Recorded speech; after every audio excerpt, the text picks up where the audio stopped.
ઉતાવળ છે યાર. હવે તમે રૂપિયા નાખવા માટે આવ્યા છો કાઢવા માટે? મારે નાખવાના છે. તો પછી એક કામ કરી દો, જો તમને વિશ્વાસ આવે ને તો મારે હોસ્પિટલનું કામ છે, મારે 50,000 રૂપિયા ઉપાડવાના છે. તો મારે ખાતામાં જ નાખવાના છે. મારે હું તમને મારામાંથી ટ્રાન્સફર કરી દઉં. કઈ રીતે? ગૂગલ પે, ફોન પે, તમે જે કેવી રીતે કરી દો. ગૂગલ પે પર અત્યારે મારા ખાતામાં પહેલા નાખશો તો? પહેલા નાખી દો, મારે હોસ્પિટલનું કામ છે ને અર્જન્ટ એટલા માટે. એવું છે? તો પછી એક કામ કરો, તો મારે નાખવાના, મારે કટકે જાય તો સીધા એક ગાય નાખી દો.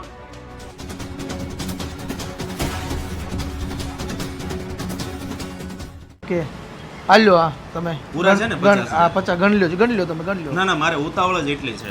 મારું અકાઉન્ટ છે ને એ ફ્રીઝ થઈ ગયું છે, તો મને એક ચેક કરી દો ને શાના કારણે ફ્રીઝ થયું છે એમ. એકાઉન્ટ નંબર આપો ને તમારું ચેક કરી લો.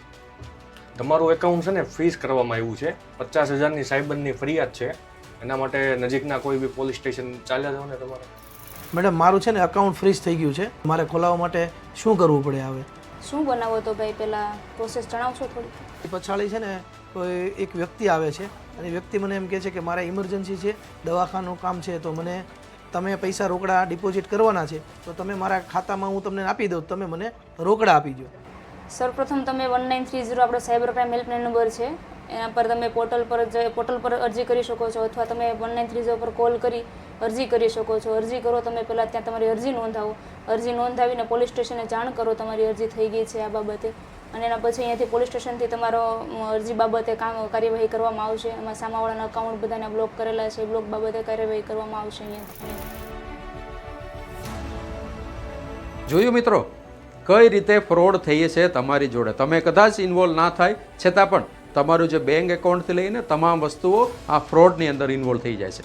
જ્યારે આપણે ભારત ડિજિટલી આગળ વધતા હોય ત્યારે આપણે બહુ સાવચેતી રાખવું પડશે, કારણ કે સોશિયલ મીડિયાની માધ્યમથી હોય, અથવા ઇન્સ્ટન્ટ લોન આપવાનો જે એપ હોય એના માધ્યમથી, અથવા અન્ય મેટ્રિમોનિયલ હોય, અથવા અન્ય કોઈ પણ માધ્યમથી તમારી પાસે ફ્રોડ થવાની સંભાવના છે. જ્યારે તમે એટીએમના પિન કાર્ડ અથવા તમે ઓટીપી ના આપો છતાં પણ તમારી સાથે ફ્રોડ થવાની સંભાવના છે. આ સાયબર વર્લ્ડ એવું છે, તમારી સાથે તમે ઘરે બેઠા બેઠા પણ તમારી સાથે ફ્રોડ થઈ શકે છે.